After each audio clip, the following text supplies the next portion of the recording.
Will versus would, confusion শেষ।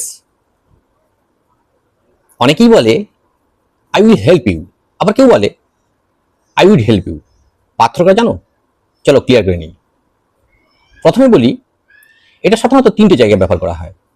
Future, ভবিষ্যতের ক্ষেত্রে I will travel to Japan next year, আমি আগামী বছর জাপান যাব। ইনস্ট্যান্ট ডিসিশন, তাৎক্ষণিক ডিসিশন নেওয়ার ক্ষেত্রে বা সিদ্ধান্ত নেওয়ার ক্ষেত্রে, যেমন it's raining, I will take an umbrella, বৃষ্টি হচ্ছে আমি ছাতা নেব। প্রমিস, প্রতিজ্ঞা করার ক্ষেত্রে I will always support you, আমি সবসময় তোমার পাশে থাকবো। এবার আসি উডে। First habit, when I was in school I would cycle everyday, স্কুলে পড়ার সময় আমি প্রতিদিন সাইকেল চালাতাম। Imaginary situation, if I were bird I would fly, আমি যদি পাখি হতাম আমি উড়তাম।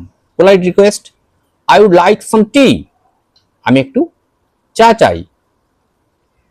এবার বলো তো, I blank love to join your party, will না উড? কমেন্টে লিখে জানাও। এমন সহজ ইংলিশ টিপস পেতে ফলো করো। তোমরা এইগুলো ট্রান্সলেশন করতে পারবে। আমি যদি এসবিএসটিসি বাসের ড্রাইভার হতাম, আমি রোজ কলকাতা যেতাম।